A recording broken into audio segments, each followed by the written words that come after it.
Hello, friends. Welcome to Amos Ahoa's Stories. Today I will tell you the story of water and fish.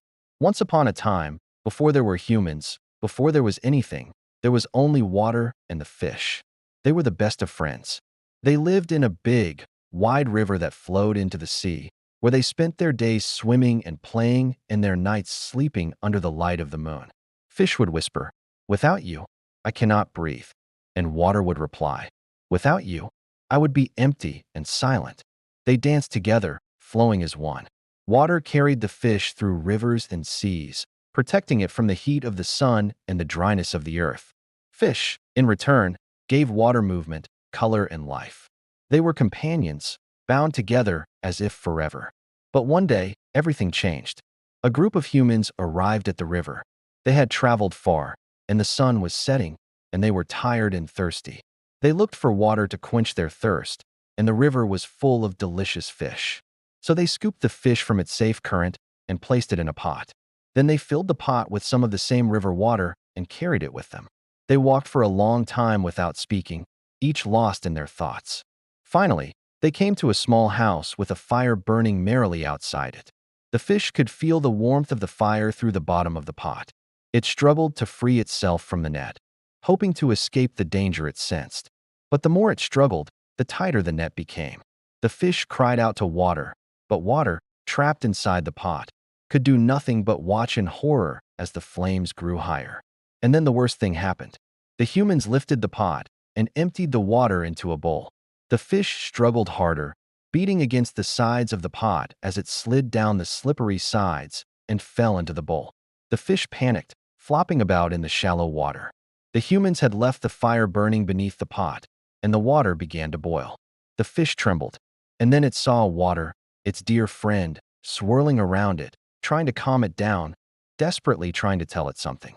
But the fish couldn't understand what water was saying. All it felt was the heat rising around it, burning, searing, suffocating. And it knew, somehow it knew that this was how it would die. The last thing it saw was water wrapping around it, holding it, keeping it company in silence. And then the world went black. As the last bit of water evaporated into steam, it let out a final sigh. Soon after, the fish died. The next morning, the humans returned. They saw the dead fish in the bowl and, smiling, decided to eat it for breakfast. They had no idea that the fish was the friend of water, or that water had sacrificed itself so that fish wouldn't be afraid in the end. Or maybe they did know, but they didn't care. All they cared about was their own hunger. Lesson: even the closest bonds face moments of tension when external forces intervene. The power of consistency is not always in control, but in staying true even in tragedy.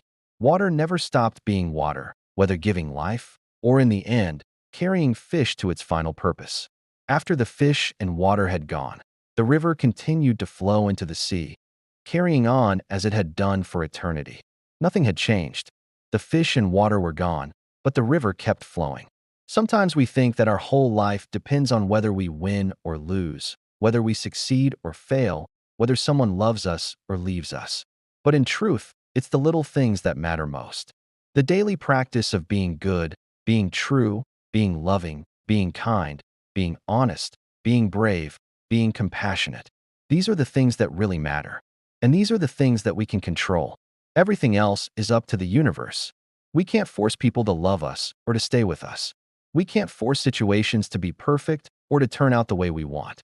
But we can choose how we respond to the challenges life throws at us. We can choose to stay true to ourselves, even when others don't understand us. We can choose to be kind, even when others are unkind. We can choose to love, even when others don't love us back. That's what really matters. Not what happens to us, but who we are in the face of what happens to us. And that, my friends, is the secret to a happy and fulfilling life. If you like this story, click the like button below and share this video with your loved ones. Subscribe for more such stories. Thank you for watching.